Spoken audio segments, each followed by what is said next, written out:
Yo, Shortbox Nation. Hello again. Welcome back, and thanks for pressing play today.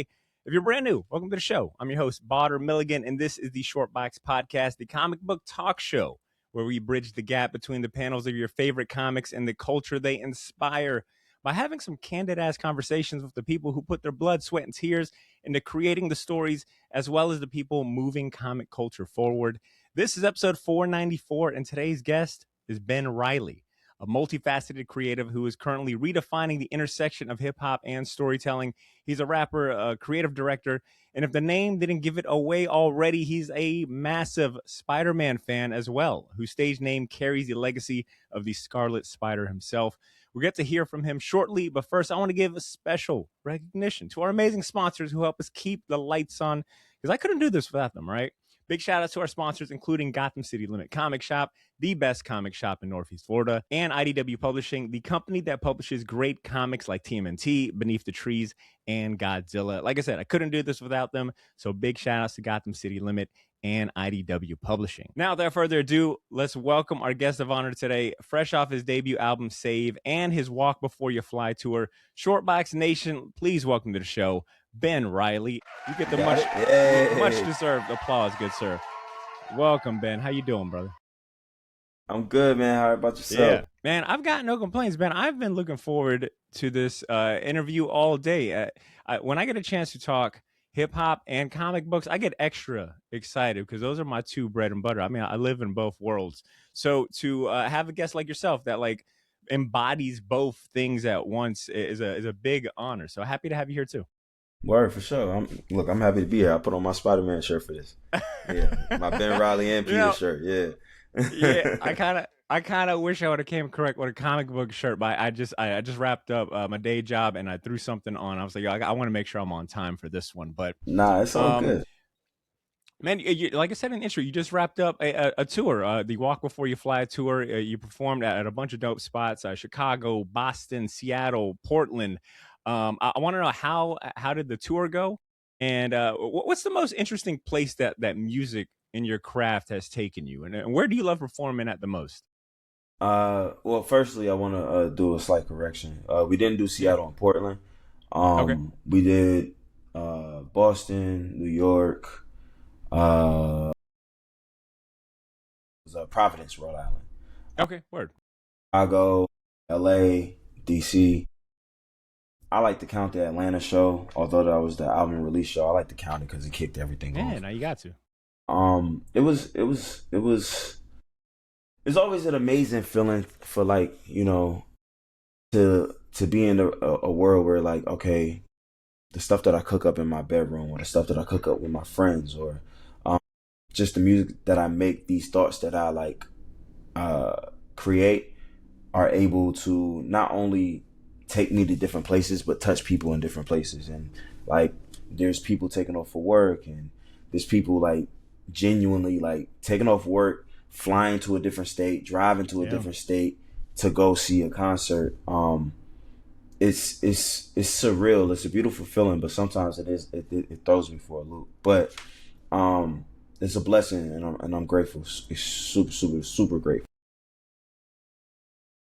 I'm curious, what was the last job you had before you decided to do music full time? Bartending. I was a bartender. Huh. Yeah. I was a bartender. Do you feel like I've actually, my best friend is also a bartender, and he's kind of made for it. He's got like the gift of gab. He's very personable. He can literally talk to anybody. Mm-hmm. Do you feel like being any of those skills come in handy, like in the rap world and making music and touring? People skills, you know. Working in the service industry, you kind of have to like get really good at customer service and like speaking with people, like problem solving. You have to do really good with that, and with that comes with developing charismatic traits, if you will, having to like be a little bit more charming, having to be able to like diffuse the situation and make someone go from upset to like smiling, you know, like you also have to be really good with like upselling. Like when I was a bartender, we used to sell like margaritas or old fashions or whatever, and we would have to try our best to upsell. So with that, you got to have like real good conversation, you know. Word. Put on a good smile. A smile goes a long way in my history. Facts. It's I definitely I think that probably helps me when it comes to just engaging with different people, whether it be fans, people in the Hmm. industry, other artists or whatever. Yeah, for sure. That sounds extremely helpful. Hmm. And one of the fun facts I ended up learning was that you originally wanted to go by Peter Parker, but a Yeah. DJ already had that name. I Hmm. guess looking back, why do you feel Ben Reilly feels more like the appropriate mantle for your career? Honestly, if I'm being honest, I really, really, really wanted to just. It's not that it was appropriate. It was appropriate because I just really wanted to name myself after a Spider-Man character. Like, Hmm. this is my favorite hero. I wanted to do something akin to like an MF Doom, where it's just like Hmm. where I'm referencing something that I love so much, and I feel like it just made the most sense for me to go with a Spider-Man character. I was like, yeah, Peter Parker, but the DJ had it, and I was like a little disappointed. So I was like, I want to choose my next like favorite version of the character. Like, nothing's better than the OG, but I'm like, okay, I want to choose my next favorite version. Okay, I'm gonna go Ben Reilly. So I chose Yeah. the name. No one had it, so I was like, okay, cool. This feels good. And people started calling me Ben, and yeah, here we are. Yeah, can I tell you something? I was thinking about, obviously I've had like Spider-Man on the brain because if he's not like my favorite character, he's like 1A, 1B. It's usually between him and Daredevil, depending on like the week. Nice. But Okay. as a kid, Spider-Man was my go-to. And fun fact about me, my first comic book I ever got from my pops at that was an issue of Spider-Man. I remember it, Spider-Man issue 72 from 1996. It's got Ben Reilly on the cover. It's also got like a Sentinel from the X-Men on the cover. It was like this Shit. onslaught crossover. It was Okay. like it blew my mind away. So for Yeah. me, Ben Reilly, I've got a very kind of personal connection with Ben Reilly. I also Wow. think that Okay. he's got one of the dopest. I think he's got one of the best Spider-Man costumes, like He period, has in all he of has comics. he has two of the best Spider-Man Yes. costumes. His sensational outfit is fantastic, and Yeah. the Scarlet Spider. I think those are the two best costumes ever for sure. I Yeah. I mean, next wouldn't. to the black suit, of course, but Yeah, yeah. I yeah, wouldn't debate you on any of that. Ben, what is the what's the earliest comic book memory you have? Like, do you remember the first comic you got? yeah. So, funny, my grandfather back in New York, we like I, when I was younger, newspapers were still. I don't know if Mm-hmm. newspapers are still like prominent to the same degree that they were. Obviously not, but I don't know if newspapers still have like the comic strips, the funnies. Sure, yeah. And growing up, I used to read the comic strips, and I used to be so like, oh, like it was like Yeah. watching cartoons. Like I would just, Yeah, yeah. go to the funnies, and eventually, my grandfather he had a comic book collection, and over time, he was like, I see that he really into the comics, so he started to like buy a comic when he would buy a newspaper and put it in the newspaper for me. I think my first issue was I don't know if it was a reprint of Amazing Spider-Man, but I'm trying to remember if it was one or two. It was the first appearance of Chameleon. I think that might have been Hmm. one. But it was a reprint. It was a reprint. This was like 2003, 4 maybe. No, it might have been earlier, but it was a reprint, Yeah. and I want to say it was like Chameleon's first appearance. I think that might have been issue number No, you got two. it right. It was No, it no, was you were two. right. The first one. It was The one. first one, okay, first one. Yes, sir. And it was a reprint, and it wasn't like super good. Like it was like a new cover and everything. It wasn't like Mm-hmm. a reprint of the original. But that's what started my like comic. Like I started to really get into it. I think the next thing, like once I started to like really, really get into comics, I started to ask my mom, "Oh, take me to the comic shop. Take me to like Hmm. one of these like bookstores and give me a graphic novel or whatever it is, you know." Yeah. Um, yeah. That was my earliest like memory. Besides like TV shows, of course. Yeah, I've got a similar kind of pipeline too. And actually, thinking about because I also was really into comic strips, and then my dad led me into comics.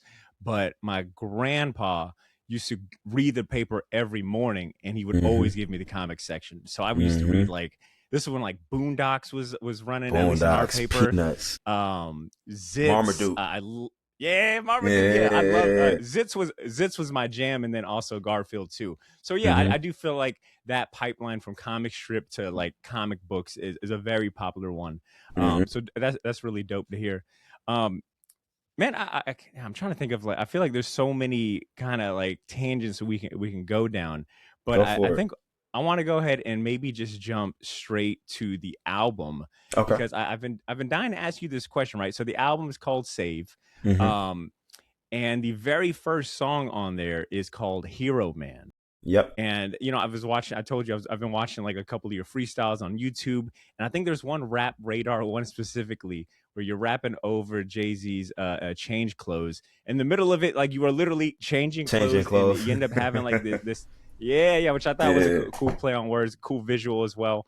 Um, but yeah, so you end up changing clothes and you have like this cape on, Hmm. and I'm going through your social media. There's a lot of like superhero theme going on, a lot of visuals going on as well, and it got me Hmm. thinking that like comic book references and rap have been around since like the dawn of hip hop, right? Like so Of many course. people point towards like the Wu-Tang Clan. I mean, even Hmm. like Illmatic had a lot. Like Hmm. comics and hip hop have always kind of had like this nod towards this each other, this respect. And then there's also like nerdcore is a dedicated genre to rappers who specifically only talk about like video games and comic books. But I think what makes you I actually didn't interesting know is that. that I didn't know that. yeah, yeah, I didn't know there was like a there's nerd core. I didn't know that was a thing.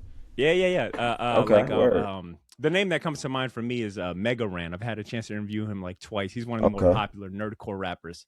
But like, there's okay. a legit genre just for people who want to rap about more nerdier topics. But Interesting. what makes you interesting is that you're kind of you're not just I mean, yeah, you'll throw in I mean, you make so many like comic book references in your raps. I mean, the very Hmm. first song on the album, I mean, I think you say I'm a blend between Peter Parker and Sean Sean Carter. You Carter. make Yeah, yeah. yeah, I you had make mentions of like a good. nihilist. I had an annihilist bar in Yes, there. thank you. Yep. Annihilate The anything quantum with the quantum bands. bands. Yep, yep. Yeah.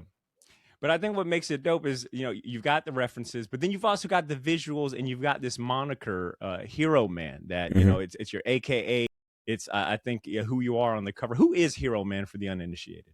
So for me, when I do projects, albums, mixtapes, or whatever, I like to do character tracks. I like to have like a character that's associated with the project. For me, Hero Man is just an extension of myself. It's uh, it's it's just the highlighted version of myself, the highlighted version of my traumas, the exaggerated version of all those things. So yeah, with every project, I like to just do like with my first project, it was called Freelance.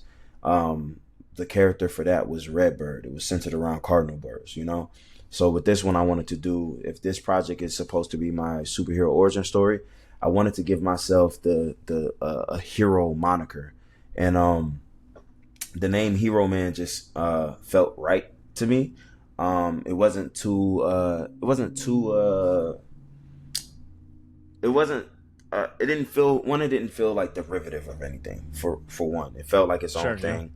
um and I kind of wanted it to also feel as if like when you see me doing the change clothes, or when you see me doing like just my other music videos, maybe Osborne Park, I had the white tee with the cape on, or even like other videos where I have the mask on, like the glitter mask or whatever, Yeah. the jeweled mask, right? The concept of that has always been for me to kind of make it feel like, can I curse?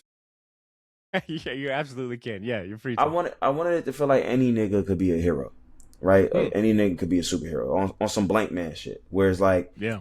I could grab my white tee, I could grab my J's, I could grab my Timbs, I could grab my whatever, and I could throw on some blue jeans and throw this cape on and put this mask on with a nice watch, and like just like I could be your average dude, but I throw this cape on and then I'm Hero Man. That's really always been Yeah. the concept to me. It's like on some blank man. Blank man was running around in PJs and a Hmm. blanket on his back with like I wanted it to be akin to something like that. I wanted it to feel as if Yeah. anybody could be a hero. So Yeah. yeah. Well, man, I like the concept a lot. I think it speaks to the creative director in you and having like this vision and the execution as well. I gotta say, man, like everything feels very high quality with you, from the music itself, the visuals, and just tying all the themes, the theme of being hero man, of superhero, of being like, in both realms of comic books and hip hop. I mean, I was, like I said, scrolling your Instagram, and even like all your announcements is like, hey, issue number 10, here's the visuals Mm-hmm. for this. Issue Mm-hmm. 3 is this announcement. I was like, damn, this tells me that he's thinking, this is a theme that he feels very passionate about. For sure. I don't think I had a chance to mention, but you were born and raised in Brooklyn. You currently reside in Atlanta. Mm-hmm. I was curious, how do the two regions and upbringings like directly influence your music? Like, is there any artists or other albums that have that up north and down south connection that maybe inspire you personally? When it comes to my influences, whether it be from New York or Atlanta, I think I feel like both cities influence me equally. I've been out here since high school, so like I've gotten to live, I've gotten to have my childhood through New York, and I've gotten to have my like teenage years through here. And I spent like time, like summers or whatever in New York, but like I was able to soak up the culture of both places, the sonics of both places. When you look at New York, I feel like New York, both Atlanta and New York have a grit, but it sound different, it feel different. The accents are different. The approach is different. Atlanta has a more melodic approach to things, or the beats are a bit funkier, if you will. Yeah. Or the 808s is super prevalent down here, especially like in my age, my age group. We came up on Future, Thug, Rich Kids, Travis, Travis Porter, all that type of stuff. And in New York, I grew up on Fab. I grew up on Dipset and Hove. I grew up on a lot of Rockefeller stuff. I grew up on like Terror Squad, like just that era, that lyricism, that I really, I'm not a super flashy person, but I have a draw to the flashiness of hip hop when it comes to that. I have a draw to the grittiness of the Wu-Tang, or the grittiness of like, most definitely not gritty, but the backpack energy, Sure. Like that's what I came up on. My favorite album is, one of them is Black on Both Sides. My favorite Jay-Z album is Blueprint. I love. Everybody talks about Dirty Sprite too when it comes to Future, but I'm gonna talk about Astronaut Status. Like I love just both cities so much, and they influence so much of my style that like even on certain songs, you'll hear on one song my New York accent might be strong, or you might hear like me sound mad Southern and country on another song, and I do that because I'm able to understand both dialects of the city. You know what I'm saying? Like I'm able to understand the slang, the culture, the street, the not even the street, like just different things. Like, so I try my best to pull both together and just emphasize both sides of me. That's well said. I think you said it even just as well on one of your freestyles. You said, "Geek culture meets street culture, match made in heaven." I'm like, yes. Yeah, I think that for perfectly sure. summarizes that up. All right, on the topic of music, and I want to stay a little more on the album Save. It's interesting that we bring up geek culture, street culture, and all that, but the first voice you hear when you press play on the album isn't Yeah, yours at all. yeah, And I think yeah. for any comic fan worth his spit will maybe have the same reaction I had when I pressed play, and that's, what the fuck is this, Stan Lee on the intro? And I'm like, I had to rewind it a couple times back, because I'm like, there's no, I'm trying to do math. I'm like, how old is he? And then Stan Lee passed away. This thing album came out. Like, I was like, what? I was like all types of fucked up. I would love to hear, what was the inspiration? What is that? Like, what are we hearing when you press play and you hear the Stan Lee voice? Like, what is that? Where did this inspiration come from? So like, first and foremost, one of my dreams was always like, when I chose the name Ben Reilly, I was like, I want my first like album, quote unquote album, to be called Save. I wanted it to be my superhero origin story, and I want Stan Lee to narrate it. This is like when I was young, I was a teenager, and that was always my thought. Like, I always want that to be a thing. Obviously, Stan Lee passed. Time goes on. We in the age of AI. I didn't use AI. Lost at I that. don't like. Yeah, I don't like Hold AI. up, let me go ahead and give you a little. Yeah. Let me give you the real deal. Hell yeah, you could have took the easy route. Yeah. All right, so what's the hard route? So the hard route is, I wrote a script. I did pull things that Stan has said before, But I created my own script to kind of shape to center it around the songs that I chose for the album. And it's this website. I don't know if I should plug the website or not, but it's this website that you can hire like actors and extras and Like a models. Fiverr or something like that. Not like a Fiverr. So it's called Backstage, right? Okay. And you could hire like actual actors. You can hire elder actors, child actors, Oh, cool. extras, all type of things. And I was curious. I was like, man, I'm going on TikTok looking up Stan Lee impersonators and everything, like trying to find a person. And eventually, I was like, oh wait, let me see if there's a voice actors section on this website. So I go on the website, I see they have a voice actor section. So I put out a casting call. Got like hundreds of people like reading back during reads of the script that I put out. And it was it was a few that I really, really liked. There was a couple that was like, bro, I don't even know why you tried. But can't lie, like it was some dude, I don't know if they were like That's Caribbean or what, but like they didn't even try. I was like, you know what, I ain't even mad at you. But Ben, I need their names because I kind of want to hear a Caribbean Stanley I accent. I think I got some of them Excelsior, saved. man. I definitely think I have a couple saved, but there was a That's few hilarious. guys. There was a few guys. Like one guy was really, really good, but he almost sounded like Stan Lee if he was in a Frank Miller film or something. Like it was too gritty, almost. Yeah. And then this other guy, he sounded like Stan Lee, but he also sounded like Gilbert Godfrey.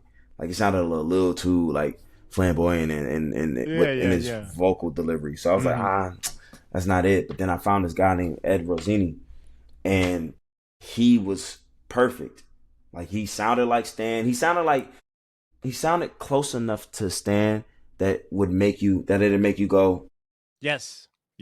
but also like just enough to be like, okay, that's not him, but it could be like maybe this is from an interview or something, Yeah. Um, So I got with him. I chose him. I paid him, and then me and him talked on the phone for like an hour or two. And I was just telling him the concept. I was telling him what I was trying to do. He was like, "Yo, this is like really, really cool. I've never heard of anything like this."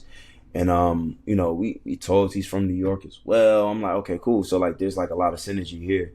And then he sent over like vocal takes, and it was like 10. He did like somber tones. He did bombastic tones. He did like super like aggressive. Like it was a lot to work with.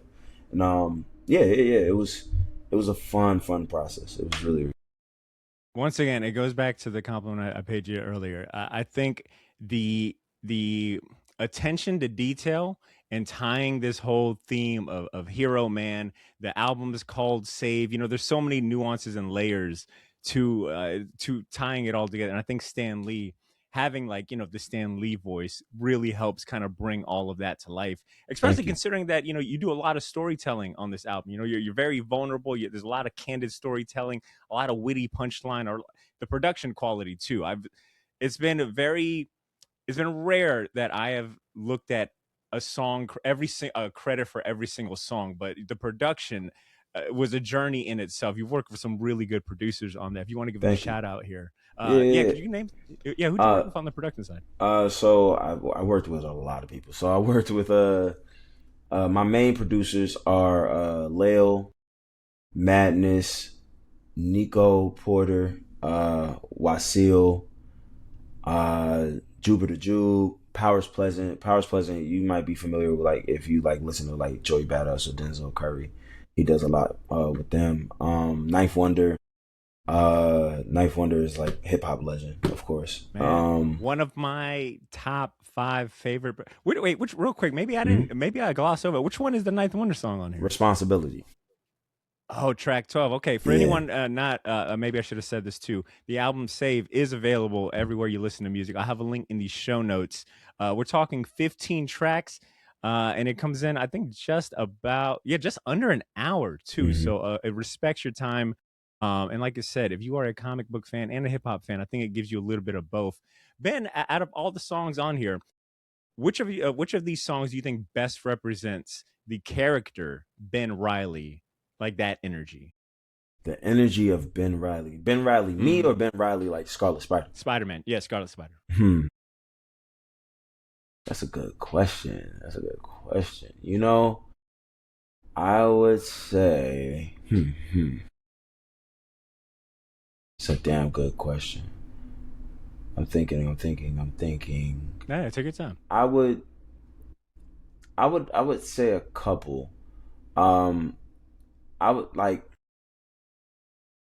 and it's unfortunate that I have to say this, but I'll say two songs. I'll say three. I'll say Okay, Osborne Park, Walk, that was one of mine. Yep. um, Walk Before You Fly, and Happy New Year. And the reason why I say Happy New Year is because lately they've been trying to make Ben Reilly a villain. um, and that's the villain's theme song on the album. So I wanted to, Yeah, but yeah, lately they've been trying to go like the Chasm, and then when they try to right. make him the Jackal and all that, they try to make him a villain. So Yeah. I'd probably use that as an example. That's dope. Yeah, I was gonna say I think Osborne Park, just because it is a very, Osborne is literally in it. I know it's about, it's a real park, but Osborne Park seems like to make the most sense. And if I'm gonna get like a little poetic with it, Hmm. Osborne Park has a really dope beat switch in the middle of it. Yeah. So I kind of feel like that represents kind of both sides. You know how Ben Reilly is like supposed to be a clone, Hmm. two sides. Anyways, that's me probably reaching, but I like that. I like that perspective. Plus, a lot of people thought that I named it Osborne Park because of Norman Osborn. But oh yeah. But I'm like, nah, that's actually where I'm from. It's just coincidence. yeah. Well, like, yeah, the you mentioned "Walk Before You Fly," which is track 3 on here. It's also the name of the tour that just that you just wrapped up. Mhm. When I see that "Walk Before You Fly," that title to me suggests like a lot of patience. You hear that like, "Hey, Mhm. walk before you run," that type of stuff. Mhm. What has been the hardest lesson about walking, quote unquote, in an industry, the music industry, where it constantly feels like it wants you to fly before you walk. It's all about the virality, having the hit song, being up to date. Like, yeah, what can you speak to that? The hardest part is, I think, it's tempering your expectations. Um, as an artist, I straight up believe I'm a star, right? But I have to temper my expectations in how things go. Success is, a friend of mine said in a verse. His name is Chris. He said, growth is never linear for someone reaching for success, right? And I feel like the path that I want to take, I've always envisioned it to be like a straight, but it's not, and it never is, right? You're gonna have your ups, your downs. You're gonna have your True. moments where things might seem clearer than ever, but then it might get hazy, and now you got to figure out how to find that clarity again. And you know, at like as an artist, I mean, the phrasing "walk before you fly" to me, it says it all. It's like you are able to fly. You have the ability. You have the capabilities. You dream of flying, but you have to walk. You have to pace yourself. You have to be patient. You gotta walk, you gotta run, you gotta jump. Eventually you get to flying, but there's steps to get there. It's Yeah. frustrating, but you gotta be patient. And it'll be That's worthwhile once you actually, catch flight. for sure. No, that's well said. Now, Save, the album has. I mean, if you're talking about curving, your expectations, I'd be curious, where they're at now, considering that the album has landed on a bunch of like best of 2025 lists from Dissect. I mean, it was on like a Pigeons and Planes like list as well. I guess after rapping for nearly a decade before, your hit song Maytag went viral, how does it feel to have your debut album recognized as like this cohesive body of work rather than just like a collection of songs? Like, it seems like people are really praising how cohesive it is, how it feels like a solid project, or from beginning to end. It feels really good because, like, man, we put a lot of work into it. Um we dropped it 2025, but that project was in the works since, like, I think I think I wrote down, like, I think I recorded my first idea for it in like 2021, maybe 2022. So it was a very, very long process, and in creation. So it feels good that people can say, "Oh, this is my favorite album this year," or "This song from Dope. this album is my favorite song," or "This is my favorite concept album," or "My favorite debut," or whatever. Like whatever people label it as their favorite or best, whatever, it means the world to me because that means that you took time out of it, and Yes. regardless of like what you're like comparing it to, oh, it's better than this or that or whatever. The fact that you took the time out of it and landed in one of your favorite listens, that means the world. That means the absolute world because I put a lot of time into it. Yeah, for sure. It definitely shows. I want Yeah. to ask maybe some more about your rap influences and upbringing. I've read somewhere that your mom's taste in rap was a big Hmm. influence. She was a fan of I have here Nas, Rakim, KRS One.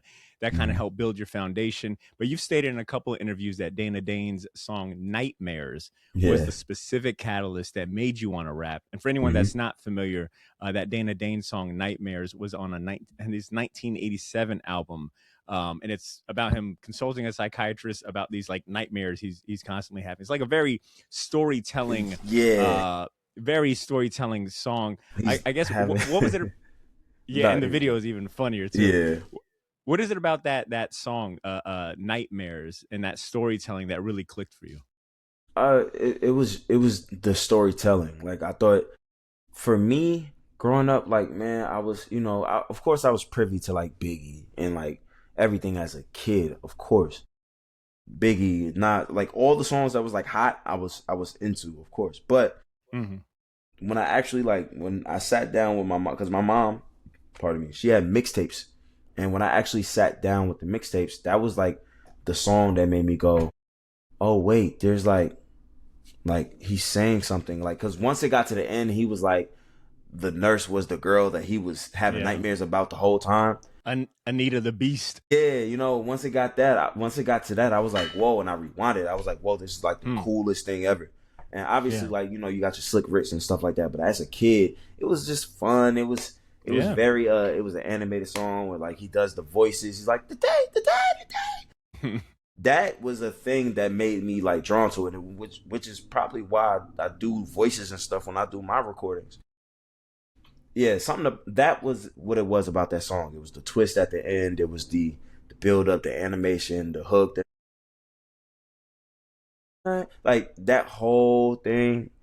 It blew my mind as a kid, and I was like, this Hmm. is like the coolest thing ever, which led me to go listen to all the classics, the Yeah, Mona Lisa, the Check My Melody, and all of this. yeah, Like yeah. I was a kid just enthralled with that. Like that was For just sure. amazing to me. It got me thinking about some of my favorite storytelling, like hip hop songs, and some of the ones that like immediately come to Hmm. mind for me is like Nas Rewind. The fact that he told the whole story Amazing. like backwards is like still a masterclass. I've always loved like Jay's Friend or Foe series. I think it's just like Yeah. the characters he plays, like the cockiness, like really Hmm. deliver that story. Don't you ever, And then ever, I ever, ever come back no more? Yeah, Come on, exactly. And then yeah, like the part two, and yeah, it just picks up from that, and he's like, "Come on, I told you," yeah. And then I can't talk about storytelling and not mention Outcast, the art of storytelling. Of It's a course, fucking name. of course. Yeah, yeah. Yeah. All right. All right. What do I want to go? Where do I want to go to next? You know what? All right. Let's keep talking music real quick. Okay. I brought up Rob Markman before we hit record. Big shout out to Rob Markman. Shout out to Rob. Yeah, he's all over the place. He just started a new YouTube interview series called Best Interview Ever. I think you were his first guest, if I got that correct. Yep, and it But was an honor for yeah, sure. got it. I imagine. But yeah, you and Rob ended up having like a really good discussion about, deliberate and being deliberate, being thoughtful, and the process behind like crafting a project like Save and telling, your unique story and kind of all of that goes into it. In your opinion, what makes for a masterpiece when we consider like an album classic for you personally? Like, what does an album need to have to be considered a A classic? classic. I think. I think the quality of the music first and foremost. Like when you hear it, obviously, I think you don't always get things on the first listen, right? But I think the quality of the music has to be there. The production quality. One thing about me, I feel like most, I guess, classic projects they don't feel generic. And I think that's production quality is very important when it comes to like making sure the sound of it sets itself Yeah. apart. Um, there's that argument that like a classic has to be like genre shifting. I don't believe that, but I think lyrically, like specifically with hip hop, I think lyrically it has to be up to standard. It has to be up to par with what's coming out at that time, or better, obviously. Then when it comes to like standing the test of time, can I play a just forget the lyrics? Can I play the instrumentation from this project, and Hmm. can it still trigger something out of me that I enjoy now? Like, does it sound dated, or does it sound like it's from this time, but does it still sound really good? When I hear it, does it bring me back to the moment I first heard it, or the moment that I associate with this project? I think there's a lot of things. Plus, I do think this is where classic conversation becomes tough, because I don't think all classics are a commercial success, but I do think a lot of classics are. Agreed. Right, like Carter 3 is a classic. Um, Blueprint 1 is a classic. Black Album is a classic. College Dropout is a classic. But all of those have commercial success. But then you have albums like Mobb Deep's The Infamous. It's not commercially successful, but amongst hip hop, that is a classic. For sure. You know. Agreed. So yeah, I don't know. It's tough to call. It's one of those things, like, if you know, you know too. You know, like when Yeah. you could feel it and say, Yeah. there's nothing like this right now. I co-sign on a lot on all of that for the most part. I think I'll also add that I think a classic album is almost like it captures like this lightning in a bottle, not just Mm-hmm. like the talent of the moment of the individuals, but I also think like the time period too. Like you brought up the Mm-hmm. Infamous. Yeah, it's not a commercial success, but when you listen to it, you feel, like you're teleported to like 90s, New York, Mm-hmm. Queensbridge. Like like the storytelling is so good. Like you know what I'm saying? Like this is not just music for them, but it is their biography. And I think a Absolutely. classic album does a great job of teleporting you somewhere, in Mm-hmm. that person's life or a time period. And it stands the test of time. Like even though it's supposed to be a time period, I think it's something that you can always revisit and maybe learn something new from it. What do Absolutely. you what do you hope that Save the album does for someone? Like who do you think this album is for? First and foremost, this album is for people like me, right? I want people who maybe grew up how I grew up. I grew up in a rough neighborhood, but I'm a really nice guy. I'm into comic books, but I can fight. Like, like I think I make I want people who have maybe that shared experience with, whether it comes to, the fatherhood, the parental issues that I speak to on the project, or the moments of brotherhood that I speak to, or talking about everybody that had a big cousin that they grew up idolizing and running behind when they shouldn't have. I just I feel like, especially as a black kid, I think I made that album for people like me. Now the people, obviously the people that relate to it or resonate with the album don't always look like me, and I'm okay with that. I love that. Because that transcends my original intention with the album. So I really want people to walk away from this album getting to know me and finding themselves within the music. Hmm. You know. Yeah. Yeah, no, I So. like that a lot. Yeah, and I think that's the power of art, right? Like sometimes you go in with an intention, you want it to, maybe you've got a specific audience in mind, but that's the power of art, that once you put it out in the world, you know what I'm saying? It's like out of your hands, and you can only hope that, reaches the people that you want it to. But also, I think maybe the surprise, or maybe a good part of it, is when it resonates with someone that even you didn't see, like, oh, Hmm. wow, I didn't know that would speak to, this person or this individual. I think that's dope. Hmm. Um, I want to take it back to comics because you brought up Frank Miller Okay. earlier, which is, got my ears ringing. Hmm. I want to know, when you think about maybe what are some of your favorite comic stories? Who are some of your favorite creators? Uh, I would say,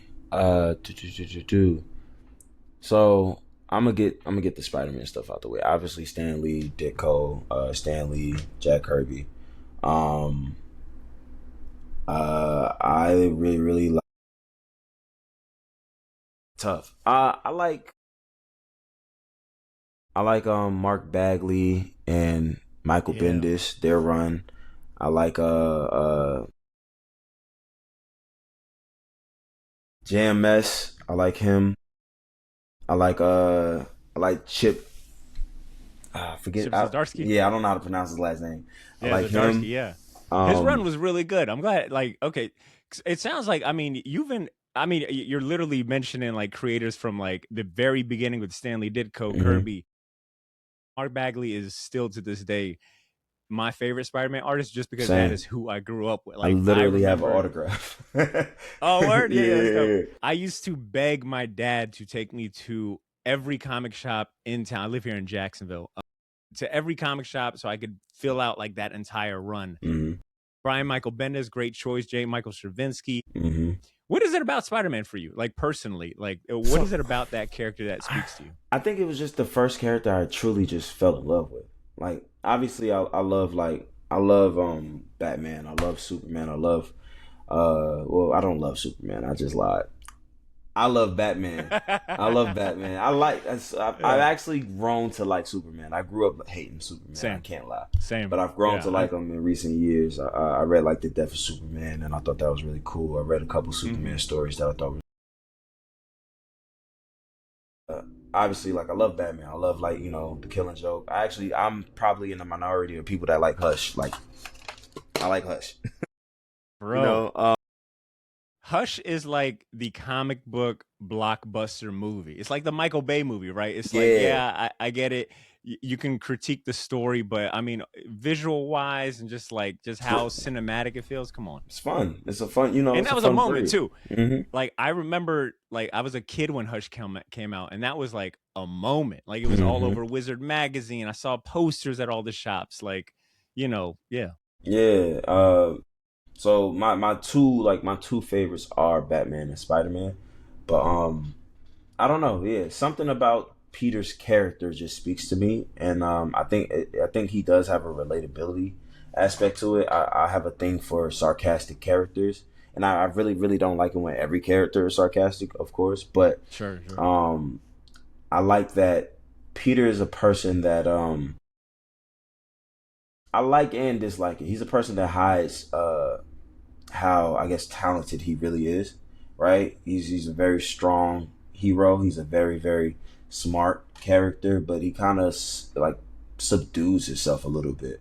And I don't know. I've seen that in myself a few times, and maybe that's what draws me to it. I don't currently feel that way about myself, but I've been there before. I think that's a thing that I really I don't know. I just really think the character is amazing.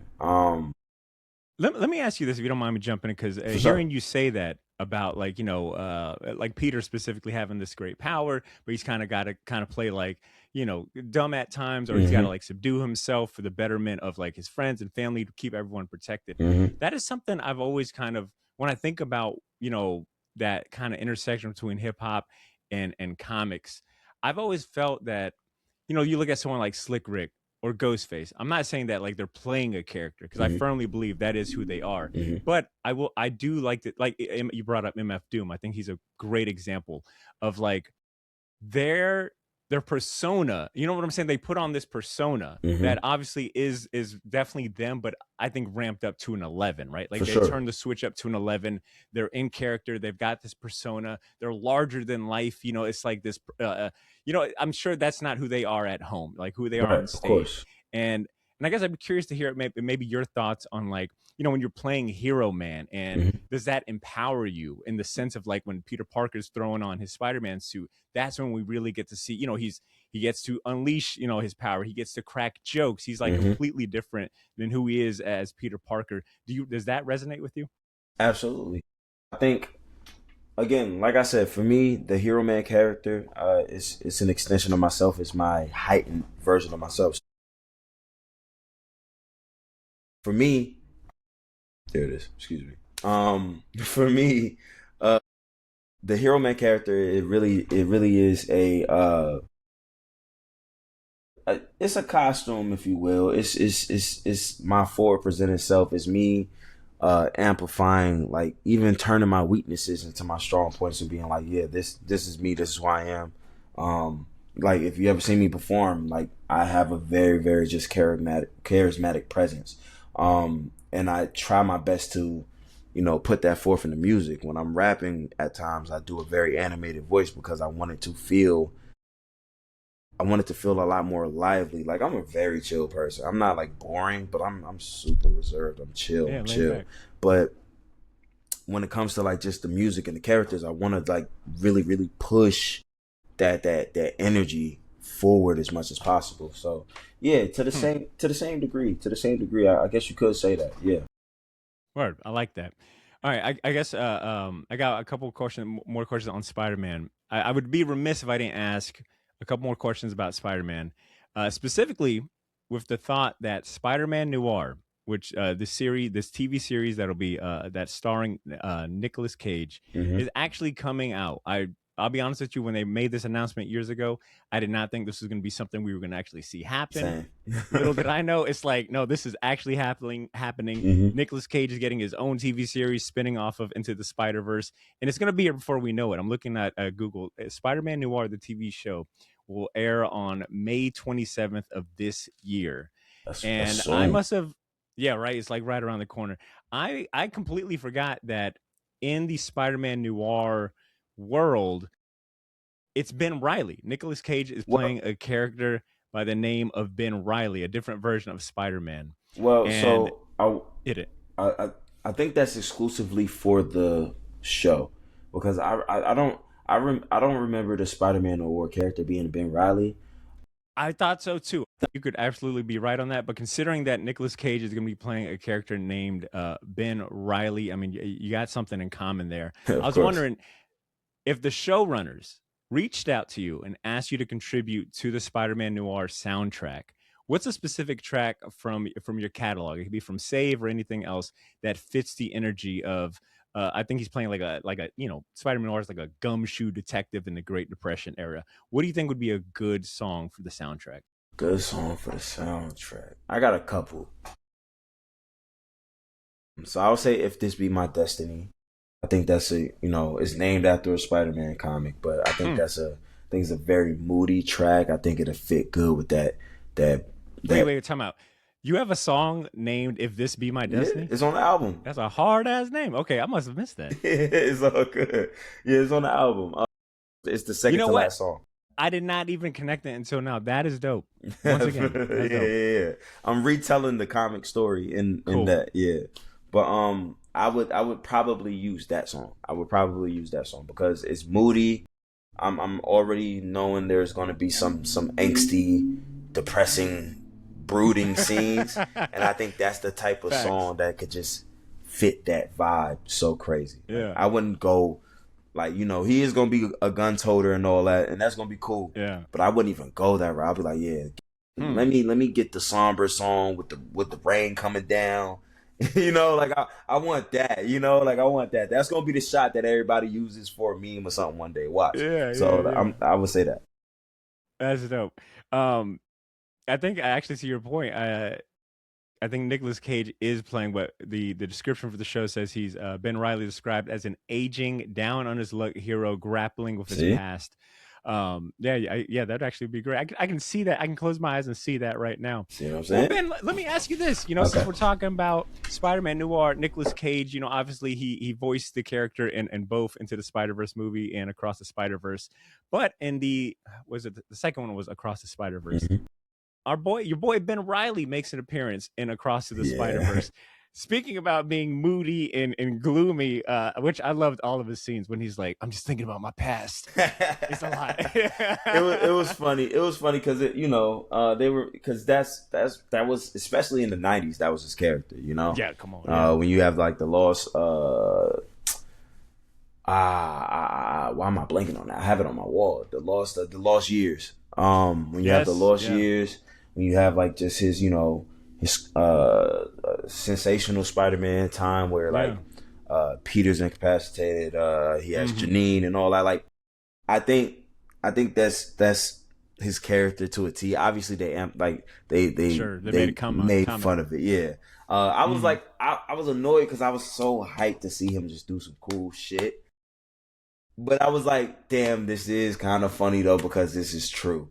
But Yeah. I wanted to see him do some real cool shit, man. And Yeah, yeah, hopefully yeah. they do in the next one. You know, it's taking a minute, but I'll be happy to see Yeah, that. it is, man. I have to remind myself every now and then, like, oh, it hasn't come out yet. Oh, it hasn't come Yeah, out yet. And you know what I'm saying? I remember leaving the theater like, oh, it's only gonna be a year between now and the next one. I'm Here so we hyped. are, I think almost 3 years. So Yeah, hopefully he gets his comeuppance. All right, well, let me ask you this one last question about this Spider-Man Noir Nick Cage thing going on. I mentioned that he's gonna be playing this like, down on his luck, he's grappling with his past type thing. grizzled You've been in the game. detective. Thank you, Grizzly Detective. You've been in the game for over a decade now, and it feels like just with full respect. Recently, the explosion of success has been really dope to watch for you. Thank you. Do you find any common ground with like that jaded veteran perspective, or do you still feel like like in your hungry protagonist phase? A little bit of both. You Hmm. know, I've in practice, I've been making music for 10 years for sure. Like my first real mixtape was in 2015. I was a part of a group and we was hitting the streets, passing out CDs and all that. Like we was doing the whole thing. In practice, yeah, I've been at it for 10 years, but like, I didn't see any success until I did my own solo work 4 years ago, 2020, no, 2020, 5 years ago, 2021. Um, to me, I do have that feeling of like, man, like I've always been good, bro. Like just give me the platform and these Mm-hmm. guys you guys are highlighting suck or I've always had that feeling, but eventually I got from beside myself and like understood that timing is very important. And the times that I thought I was ready, I was not ready. Not Hmm. even close. Not even close. Like straight up. Like if I would have blew up when I thought I was supposed to blow up 5, 6, not 5, 6, 7 years ago, 6, 7, like years ago, I would have. Yeah, I don't think I would have been. I don't think I would have had the same mindset. I don't think I would have had the same Interesting. drive. Like right now, I Yeah. think I'm hungrier than I've ever been. Like I'm Damn. super. Like I want so much out of this right now. And creatively, I'm just like in a new space of inspiration. It's a little weird. I don't know why I feel so No, no, inspired right I now, but yeah, I and yeah, I respect that a lot. It makes me think of that saying. I'm gonna get the first part messed up, but it's like it takes you 10 years, 20 years, whatever the phrase is. It takes you 10 years to become an overnight right, success. success, right? Yep. Like Mm-hmm. people don't get to see all that work, but I do like the introspection that you have right now, where it's like, you know, uh, you're always gonna want to blow up, especially when you're starting, but you don't know what you don't know until you know it. And I do Exactly. like the introspection that you're like, damn, where I'm at now, it feels like this is the moment versus then when I really, was younger and wanted it. But Yeah. no, it's really dope, man. Thank you. Ben, I want to get into one last segment with you. I call this the Short Box Friends and Family segment. It's Okay. where I shut up for a little bit and I let someone else ask the questions. I try to reach out to fans. I try to reach out to people you might know, people that might be aware of you, and let them submit a question. And I've got two questions for you. All right. I'm going to Okay. play these voicemails. This first one is from my man Chris Robinson. All right, he's an award-winning comic book editor. He was a former Marvel Comics editor. Now he's doing his own thing. He's working on independent projects like Werewolf Frankenstein and All Negro Comics. Chris Robinson happens to be a big fan of yours, so I That's reached hard. out to him and was like, "Yo, send in a question for him." So he'll be the first person we hear from.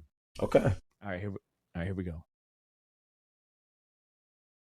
Hello, Botter and the Shortbox Nation. I'm dropping in with a question for our guest, the spectacular Ben Reilly. Ben, I am positive that, like the rest of us, you have fond memories of tearing into the ATLiens CD and discovering that they had tucked a little comic in the booklet. I used to love listening to CDs and reading the liner notes at the same time. Maybe you were the same.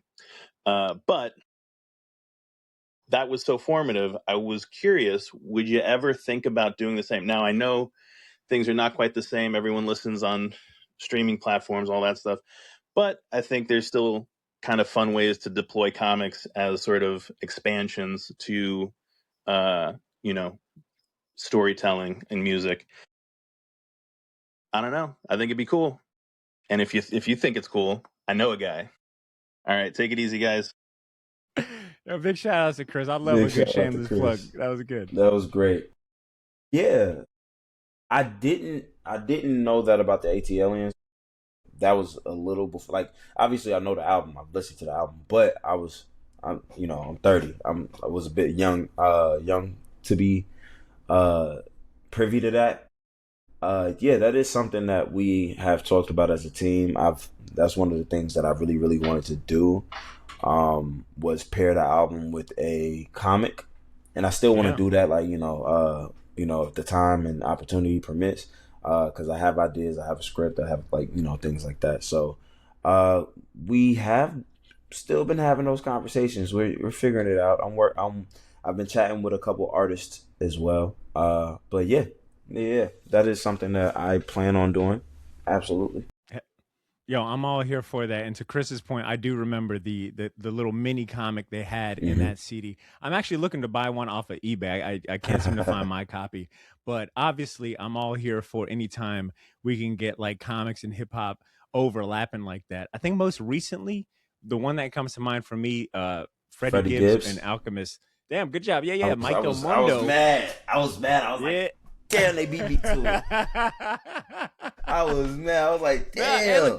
Don't let them stop you, all right? Because and especially if you get a really dope artist. I mean, they had a chance to work with Mike Del Mundo, one of the absolute best for that Alfredo comic.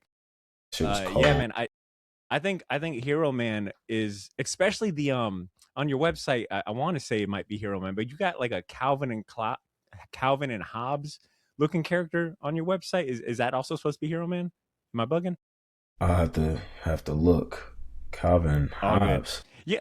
It's I'm on the website, savebenreilly.com. It says like the newspaper clipping is the Daily Frugal. Yeah, and there's a little kind of character. Yeah. So that's my little hero logo. I had to think about it. I'm like, Calvin, for some reason when I heard Hobbes, my mind went Fast and Furious. Right. Hobbs and Shaw. My mind went that way. And the other Hobbs. That's funny. Yeah, no. But yes, the little hero logo is inspired by like when Calvin and Hobbes, they'll have the little superhero outfit. They have like one of those, but it was inspired by that for sure.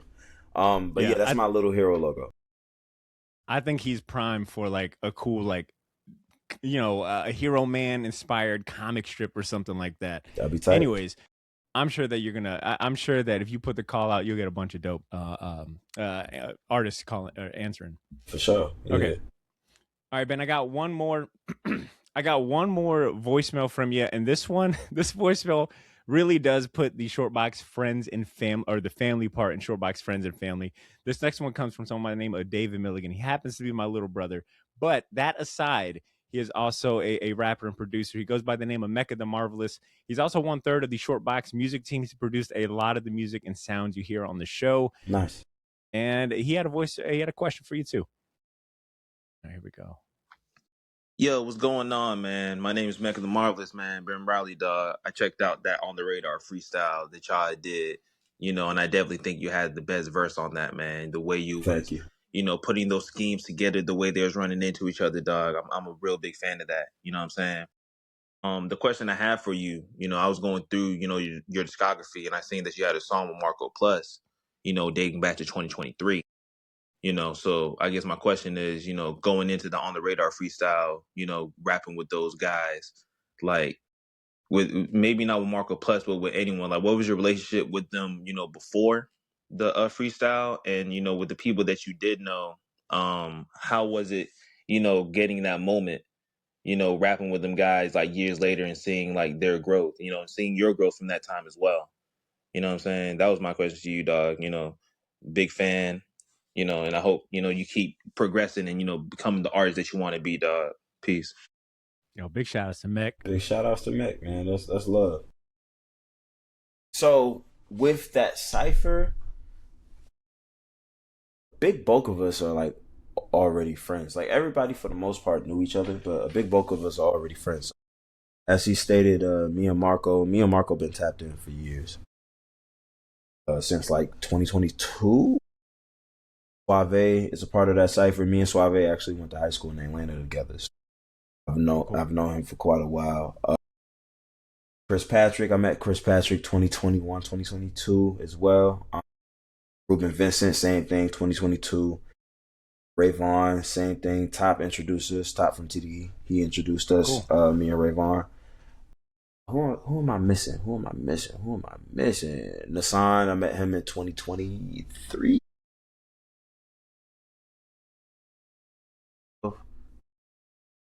Vincent, Michael Plus, Chris Patrick, Nassan, Ray Vaughn, and then there's Overcast. Me and Overcast, I was supposed to be on his last album, but it didn't work out. His Strike While the Iron Is Hot album, I was supposed to be on that album. I did a song for it, but it didn't make it. Then Marlon Craft, that was my first time meeting Marlon. Marlon's really, really dope. His album just dropped today. I'm actually gonna listen to it tonight. Cool. And Lareezy, that was my first time meeting Lareezy. Lareezy is amazing. That man that's good. That kid is good, bro. But yeah. As for like like half of us are in like a chat that we talk almost every other day. We talk all the time. So Damn, that's dope. So some of those, like, if you watch the cipher, some of us were kind of like doing like some of the lines or whatever, like, cause like some of us knew one another's verses or whatever. Like a lot of us are pretty good friends. We got a lot of like cool stuff coming together as well. We work together. I don't think it's crazy for me to say that watching that cipher, and for anyone that is maybe a little lost, we're talking about the On the Radar radio freestyle. You can go on YouTube and just type in On the Radar radio is the rap's new class cipher.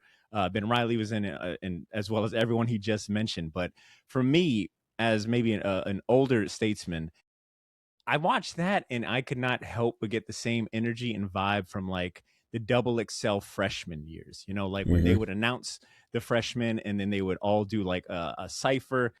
I don't know, for some reason, especially this particular class, the one that you were in, Marlon Craft and Marco Plus, Ruben Vincent, especially Lareezy, it reminded me a lot of my favorite double XL freshman class, which happens to be I think it was the 2009 one. So the one that had like Kid Cudi, Wale, Mac Miller, B.O.B. Yeah, I think Mac Miller was like either the next.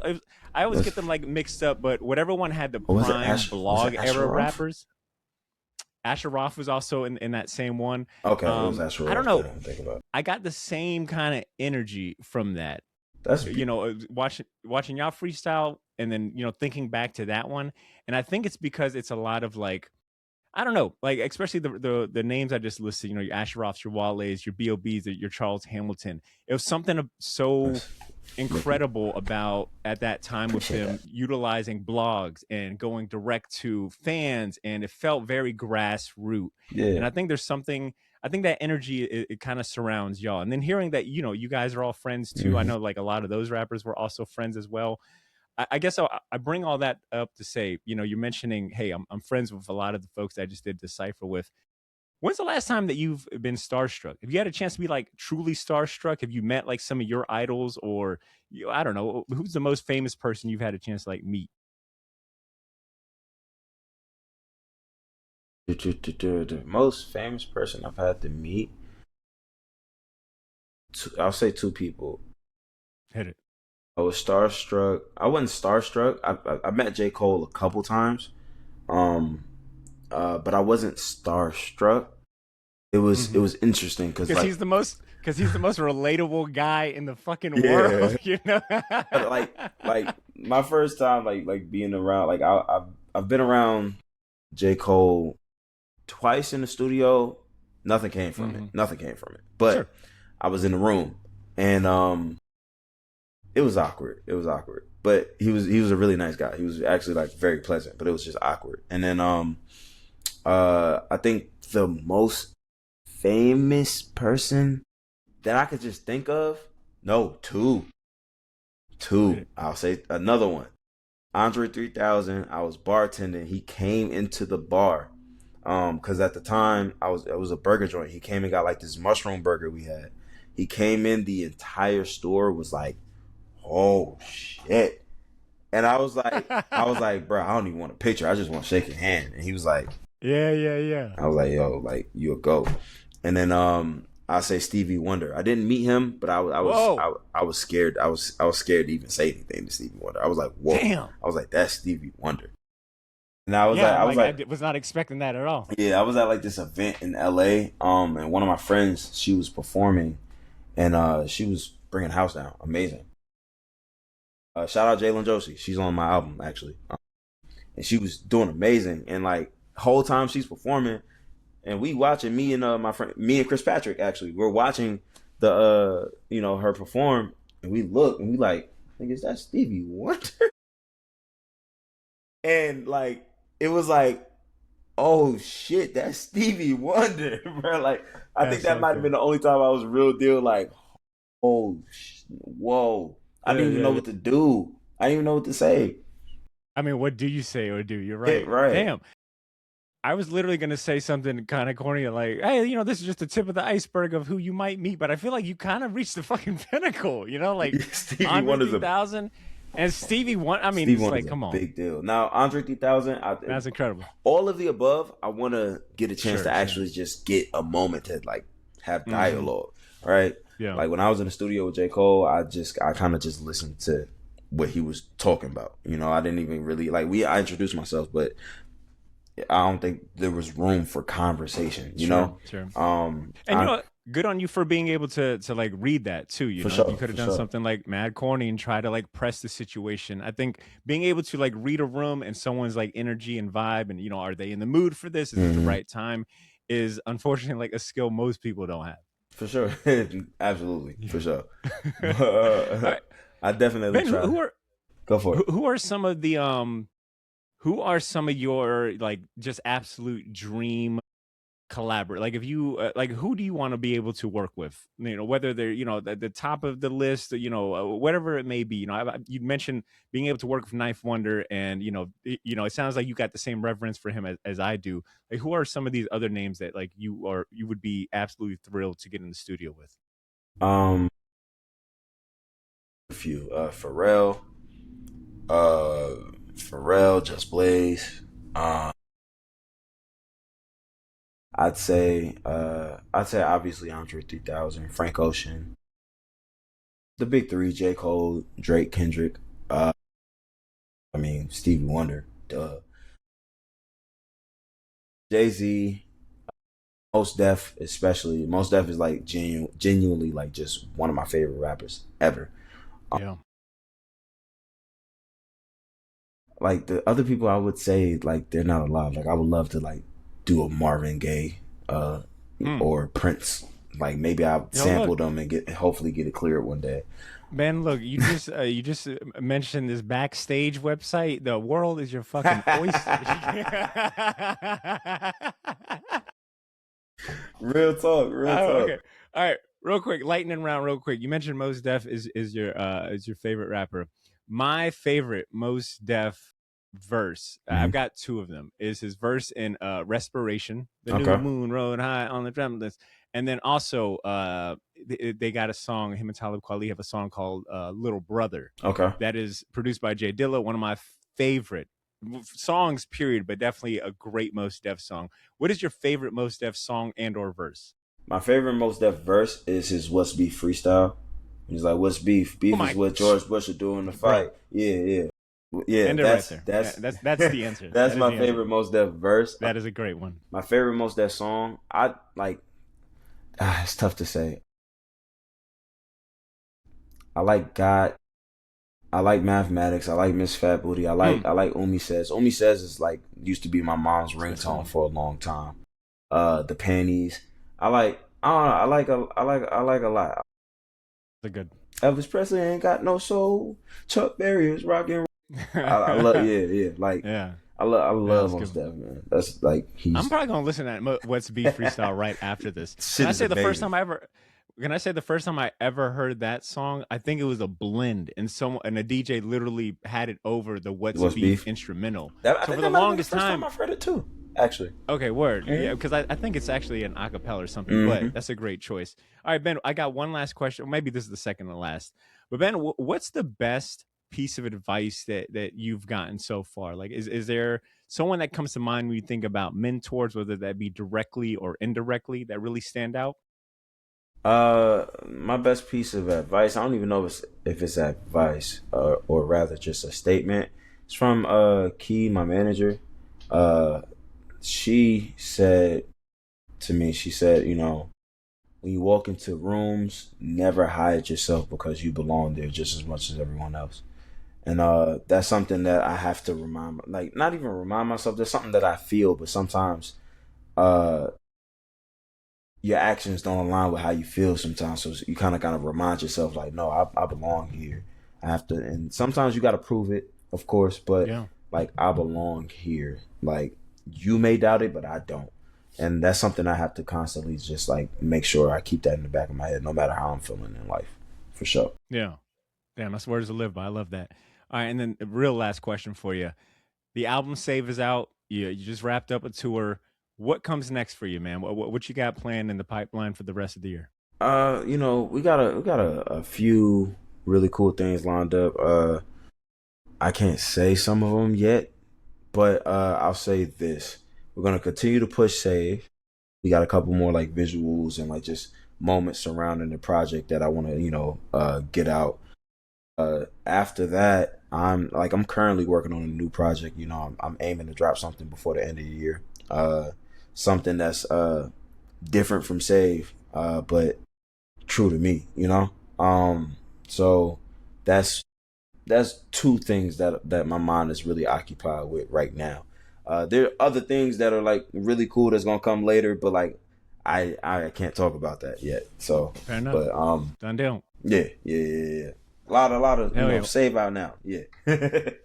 There we go. Yeah, that sounds exciting. I'm looking forward to all that.